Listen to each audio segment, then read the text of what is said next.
जी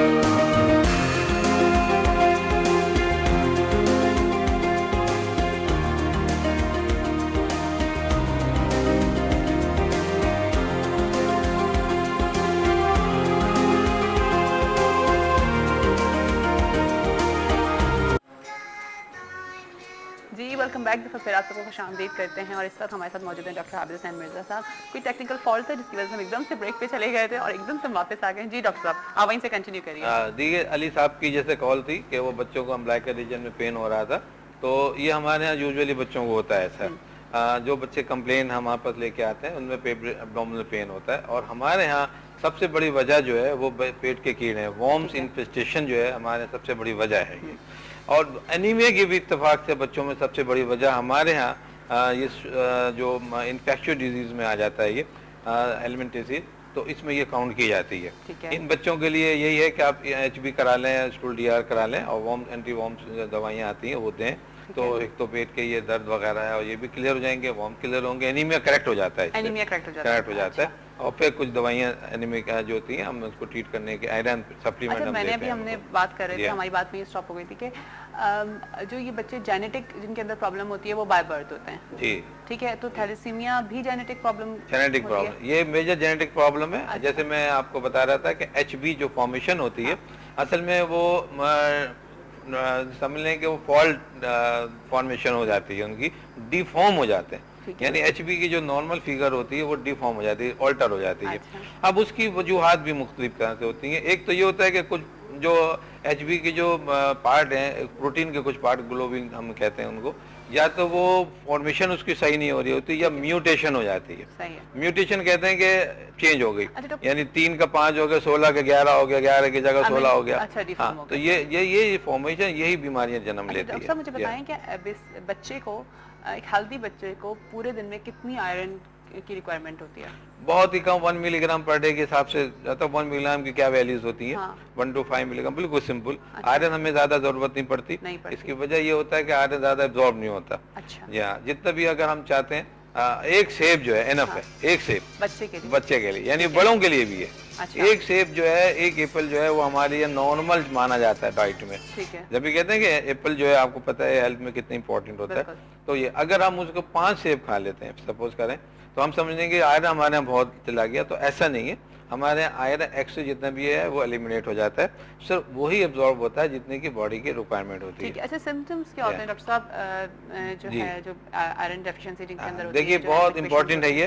बाज़ औक़ात हमारे पास जो मरीज आते हैं, यानी जो हम ये समझते हैं कि एक मामूली एक एनीमिया और एक हाई क्लास जो होता है ना, ग्रेट एनीमिया जो है, हम उसको देखते हैं। जो सिंपल एनीमिया होता है उसमें कंप्लेन जो होती है, बच्चे वीक हो जाते हैं और उनको थक जाते हैं, लेथार्जिक होते हैं। अच्छा। यानी इसकी बेहतरीन एक मिसाल ये होती है कि बच्चा जल्दी खेलेगा, जल्दी खेलते ही थक जाएगा वो। ठीक है। आपने उससे कहा कि भाई बेटा जो है ये तुम कोई भी काम वर्किंग दी आपने उसको, आपने बेटा ये दवाई ये लेके आओ, ये वहाँ से उठा के लेके आओ, आप उसके देखेंगे एक नॉर्मल बच्चे में, उस बच्चे में जो है उसकी मोर्टेलिटी में फर्क आ जाता है, तो आप वहीं से मार करते हैं। ये सिंपल एनीमिया जो होते हैं जो डेवलप हो रहे होते हैं।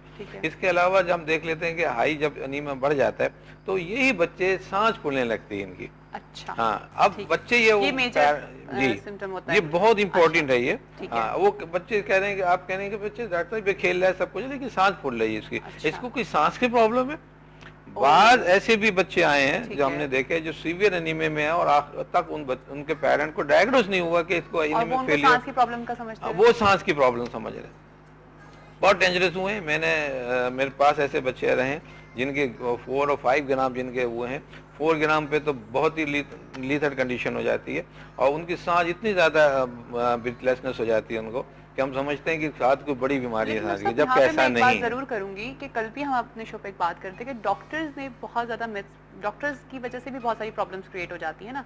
अब अगर कोई पेरेंट ये नहीं समझ पा रहा कि उसके बच्चे को असल प्रॉब्लम क्या है, अगर तो ये कहीं ना कहीं किसी डॉक्टर नहीं बताएगा ना कि आपके बच्चे को सांस की प्रॉब्लम है ना, तो कोई कहीं ना कहीं तो कोई प्रॉब्लम आ रही है ना, तो पेरेंट्स नहीं बिल्कुल आप सही कह रही लगेंगे। ये भी एक अलग से टॉपिक है ये। देखिए वो डॉक्टर जो जेन्युइन है, मैं समझता हूँ कि जो मतलब जो डिग्री जिनके पास मौजूद है वो बहुत जल्दी डायग्नोस करते हैं।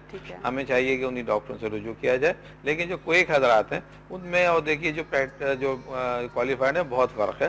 ठीक है। हमारे यहाँ क्विक प्रैक्टिस बहुत ज्यादा है, इसी वजह से बीमारियां ज्यादा हैं, ठीक है। एनीमिया ज्यादा है, वो डिटेक्ट नहीं होते। डिटेक्ट नहीं हो या पा रहा है। जब तक वो हम तक पहुंचते हैं एक खासा सफर तय हो चुका होता है, हाँ। बच्चे जो है प्रॉब्लम का शिकार हो चुके होते ठीक है। हैं, अच्छा, और तो फिर हम कंसेप्ट किस- फिर हम उन्हें क्लियर करने में थोड़ा टाइम लगता है। तो फिर हम किस तरह से डिफरेंशिएट करेंगे थैलेसीमिया के पेशेंट्स को और एनीमिक पेशेंट्स को, जी। क्योंकि जो है उनके सिम्टम्स अलग होते हैं, उनके सिम्टम्स अलग उनके सिम्टम्स अलग होते हैं, ठीक है। बिल्कुल ये होते हैं। अब बोनी जैसे मैंने बताया कि ब्रेथलेसनेस होती है, डिज्निया हो जाता है, किसमें होती वीकनेस है, ये होगी, anemic patient ये तो मतलब अनीमिया की कंडीशन तो सबकी सेम है। अच्छा। लेकिन जो थैलेसीमिया की है, अब उसको हमने थोड़ा सा ये देखना detect पड़ता है करना कि उनमें एक्सेसिव डिस्ट्रक्शन ऑफ आरबीसी होते हैं। आरबीसी मतलब ये होता है कि जो हम खून बना रहे हैं, हमारे जिस्म में कोई ऐसी चीजें हो जाती हैं कि वो उसको रैप्चर कर रही हैं, एनालिसिस कर रही हैं, मतलब उन्हीं को हेमोग्लोबिन को फाड़ रही हैं, खत्म कर रही हैं, डिस्ट्रक्शन कर रही हैं। ये देखिए कितना अजीब सी कंडीशन हो जाती है। बिल्कुल। एक बच्चे में ऑलरेडी हेमोग्लोबिन कम है, ऊपर से उल्टा वो और भी एनालिसिस में जा रहा हाँ। है, हेमोलाइसिस हो रही है उसकी। तो ये जो बच्चे को हम इसका समझौते हैं, इसकी वजह से जो हमारे वो पार्ट जो बोन फॉर्मेशन हम जिसे हम कहते हैं, हेमोग्लोबिन जहाँ बनता है वो बोन्स के पार्ट होते हैं, ठीक है। कार्टिलेजिस होते हैं, स्टर्नम है, हिप के पॉइंट्स हैं, इलियम है, रिस्ट हैं, ये पॉइंट जो होते हैं ये बढ़ने शुरू हो जाते हैं, ग्रोथ बढ़ जाती है। अच्छा। इन बच्चों के चेहरे बड़े हो जाते हैं। अच्छा। हाँ, ये बड़ी अजीब सी बात है। कलर जो होता है वो कलर चेंज होगा, पेल हो जाएगा, येलो होने लग जाएगा, ठीक है। समझे ना। चेहरा एक्सपेंड हो गया, हाथ वो चौड़ा होना शुरू हो गया, ओहो। है ना। अब वो Swelling भी आ जाती है? बिल्कुल। तो बड़ी अजीब कंडीशन, लेकिन ये एक नॉर्मल सी कंडीशन जब डेवलप होती है तो पेरेंट जो कॉन्शियस लेवल, देखिए हमने एक दफा ये कहा था कि जो पढ़े लिखे वालिदैन जो हैं, एक अच्छी माँ जो है वो डिटेक्ट करती है बच्चों को। ये ऐसी स्टेज है कि जहाँ पेरेंट डिटेक्ट करते हैं कि हमारे बच्चों को क्या हो रहा है, ये तो हम आते ही जो है समझ लेते हैं कि ये कोई इनको बीमारी थैलेसीमिया टाइप की बीमारी डेवलप हो रही है। टॉपिक को यहीं जी, पर जी। आज स्टॉप करते हैं और फिर इंशाल्लाह नेक्स्ट वीक हम इसको यहीं से स्टार्ट करेंगे, क्योंकि अभी बहुत सारी चीजें जी। हैं। मुझे ट्रीटमेंट के ऊपर बात करनी थी, प्रिवेंशन के ऊपर बात करनी थी, पॉसिबल सही। कॉम्प्लिकेशंस के ऊपर बात करनी थी, लेकिन हम नेक्स्ट वीक इसको कंटिन्यू करेंगे, सही। क्योंकि ये बहुत बड़ा टॉपिक है। हम जिस टॉपिक को लेकर के चल रहे हैं वो है एनीमिक पेशेंट्स का, थैलेसीमिया के पेशेंट्स का। हम डिफरेंशिएट कर रहे हैं कि एनीमिक पेशेंट्स क्या होते हैं, जिनके अंदर ब्लड डिसऑर्डर होता है, वो कौन पेशेंट्स होते हैं, थैलेसीमिया के पेशेंट्स कौन होते हैं। और नेक्स्ट वीक आपने मुझे बोला है कि आप पेशेंट्स बिल्कुल बिल्कुल। ठीक है जी, बहुत चलिए ठीक है, thank thank you you so much doctor साहब। लेकिन अदान, हम आपका एक गाना सुनेंगे अभी, और अदान के गाने सुनने के बाद हम जाएंगे ब्रेक पर, और ब्रेक के बाद हम वापस आएंगे। तो मैंने आप लोगों को बताया था कि आज हमारे साथ एक हमारे जो गेस्ट हैं वो हैं क्रैब फैक्ट्री से, not crab, it's a crab factory. और ये क्या चीज़ है इसके बारे में जानेंगे। मुझे तो पता है बहुत मज़ेदार होता है, आई होप कि आप लोगों ने भी खाया होगा, आप लोगों को भी पता होगा। और बहुत सारी चीज़ों के बारे में इनसे पूछूंगी, हाइजीन के ऊपर बात करेंगे। एक फ्रेंच कुजीन है जो कि पाकिस्तान में लॉन्च हुआ है, और इसको किस तरह से उन्होंने प्रमोट किया, किस तरह से उनके पास ये कॉन्सेप्ट आया कि हमें इस चीज़ को पाकिस्तान में इंट्रोड्यूस करना चाहिए। क्यों अदनान, है ना। फिर हम भी चलेंगे खाने। हाँ, है आप ना? लेके जाएंगे? हाँ हाँ बिल्कुल, भी आ रहे हैं ना, वो उनसे बोलते हैं हम भी आएंगे खाने। चलो ठीक है अदनान, अच्छा सा गाना हो जाए दोस्ती के ऊपर। लेकिन कितनी दोस्ती करेंगे? नहीं, हमारी दोस्ती पे बात कर रहे हैं ना। अभी मैंने सेट कर लिया है। अच्छा चलो चलो गा लो। टाइम हो जाएगा फिर दोस्ती का लगाएं। चलो चलो गाओ, खा वक्त का मुकाबला सख्त है आज।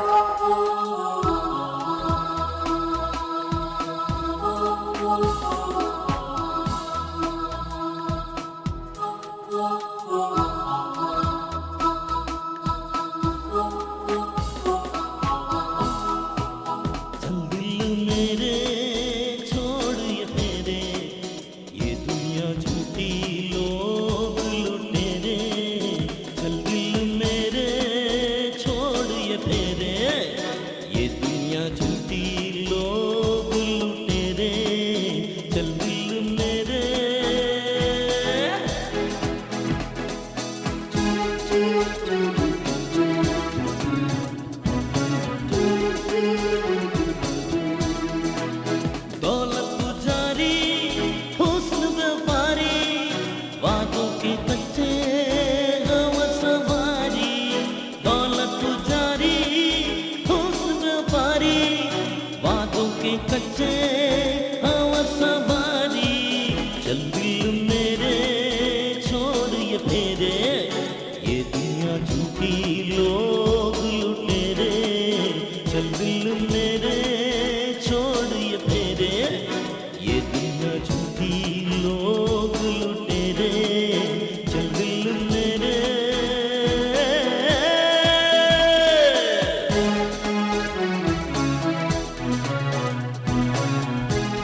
डॉक्टर साहब गहरी सोच में।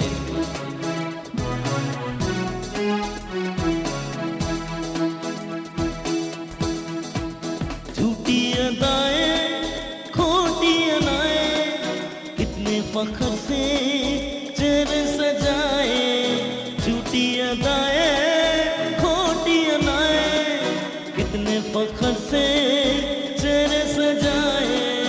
चल दिल मेरे छोड़ ये तेरे, ये दुनिया झूठी लोग लुटेरे। चल दिल मेरे छोड़ ये तेरे, ये दुनिया झूठी लोग लुटेरे। चल दिल मेरे।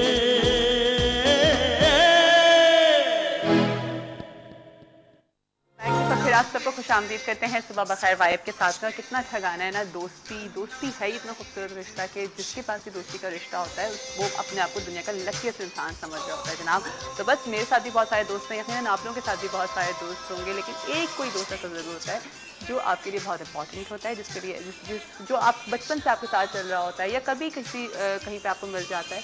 और वो अच्छा दोस्त वो होता है जो आपको आपकी ज़िंदगी के बारे में बताए, आपकी अच्छाई बताए। अच्छाई तो बताए लेकिन आपके अंदर की बुराइयाँ भी बताए। वो दोस्त बहुत अच्छा होता है जो आपके नेगेटिव पॉइंट्स को आपको बताया करे। बहुत दफ़ा ऐसा होता है कि बहुत सारी दोस्ती हम देखते हैं इसी वजह से ख़त्म हो जाती हैं कि जब आपको आपकी नेगेटिव बात बताई जा रही होती है तो उसमें लड़ाई झगड़े आ जाते हैं। हम कहीं ना कहीं समझ लेते हैं कि अच्छा जी हमारे बारे में गलत बात हो रही है, लेकिन बाद में हम रियलाइज़ करते हैं कि नहीं, वो अच्छा दोस्त है, आपके साथ सिंसियर है, तो वो आपके लिए इस तरह से बोल रहा है। अच्छा ठीक है, मैं इस पर तो खैर भाषण देती रहूँगी आप लोगों को दोस्ती के ऊपर, लेकिन अभी आप लोगों को बताऊँ कि हमारे साथ जो गेस्ट मौजूद हैं वो हैं जनाब क्रैब फैक्ट्री से, not crab, it's crab factory.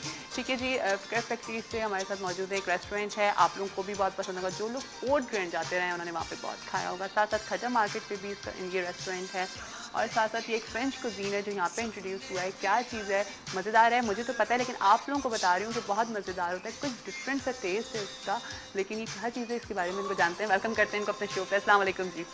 हमारे साथ मौजूद हैं आसिफ साहब, राइट, आसिफ और शेफ अब्दुल्ला। क्या बात है, रईस शेफ, मजे मजे के खाने। शेफ को देखते एक मजे मजे के खानों पे का दिल चाहने लगता है ना। अच्छा आसिफ साहब, दोस्ती कितना इम्पोर्टेंट रिश्ता है? बहुत ज़्यादा इम्पोर्टेंट है। अच्छा, अभी आप कह रही थी दोस्ती के ऊपर, तो एक मुझे जहन में बात याद आई, मैंने कहा मैं आपसे शेयर जरूर करूं। जरूर। हज़रत अली का एक कॉल है, उसका मफहूम इस तरीके से है। उन्होंने पूछा कि दोस्ती के बारे में बताएं, दोस्त के बारे में बताएं। उन्होंने कहा दोस्त एक तस्बीह के अंदर फिरे हुए मोतियों की तरह होते हैं, कभी ये टूट जाती है तो ये आपके ऊपर है कि आप उस मोतियों को उठा के दोबारा पिरो लेते हैं। मैंने ये सुना ही बात है, मगर बड़ी अच्छी लगी। बहुत खूबसूरत बात ये आपके ऊपर है कि आप दोस्त बनते हैं, टूटते हैं, हमारे ऊपर है कि हम उनको किस तरीके से जोड़े रखते हैं। बिल्कुल बिल्कुल, बहुत अच्छी बात है। अब्दुल्ला, आपके भी तो बहुत सारे दोस्त होंगे। मेरे तो काफी सारे। अच्छा, ऐसा वक्त आता है कि जी यार कौन दोस्त अच्छा है ना, ऐसा भी होता है, दोस्त बहुत सारे होते हैं। अच्छा शेफ अब्दुल्ला, हम बात करते हैं क्रैब फैक्ट्री के ऊपर। बेसिकली क्या है क्रैब फैक्ट्री, ये बताएं, क्रैब क्या चीज़ है? ठीक है जी, और आप लोगों ने कैसे सोचा यहाँ पे इसको लॉन्च करने के बारे में? पहली बार नॉर्मली इसके नाम में बड़ी मसले होते बड़ी हैं, कंफ्यूजन है तो या तो क्रैब समझते हैं है वो क्रैब या क्रैब कचरा, मगर ये ना कचरा है ना ये फैक्ट्री भी है साथ में, तो ऐसा होता है कचरे की फैक्ट्री। जी जी, या हमें क्रैब वो की फैक्ट्री। हमें बहुत सारे नोटिस आते हैं जी आपने फैक्ट्री खोली है डिफेंस के अंदर, अच्छा, और आप इलीगल काम कर रहे हैं। हमने कहा जी फैक्ट्री नहीं है, छोटी सी एक रेस्टोरेंट है, शॉप है, हाँ, जिसके अंदर लोग आते हैं, अपना वक्त उठाते हैं, अच्छा अच्छा खाना खा के चले जाते हैं, तो समझाना पड़ता है उनको। फिर वो बोलते हैं जी ये तो क्रैब है या क्रैब है। हाँ, वो बेसिकली फ्रेंच है कि CREPE स्पेलिंग है, CREPE, राइट। हाँ, तो क्रैप फ्रेंच में उसको क्रैपेयर अच्छा कहा जाता है, कहा जाता है, क्रैपेयर, राइट। जिस तरह हिंदुस्तान के अंदर बरसगीर के अंदर बिरयानी और हलीम और ये दो तीन चीजें जो पाए, जो ऐसी मजेदार खानों की बातें ऐसी हो रही हैं। चीजें जो कि नॉर्मली ये हिंदुस्तानी इलाकों के अंदर, ये एशिया के अंदर, खास बरसगीर के अंदर काफी चलते हैं। GCC कंट्रीज के अंदर दो तीन खाने हैं, फूल और फूल उनका एक सुबह का नाश्ता है, अच्छा, जो अरब्स के अंदर काफी खाया जाता है, और उनकी शवरमा एक चीज होती है, बहुत खाया जाता है। यूरोप के अंदर, फ्रेंच खासकर, और यूरोप के अंदर ये वो कुजीन है जो कि उनकी नॉर्मली उठते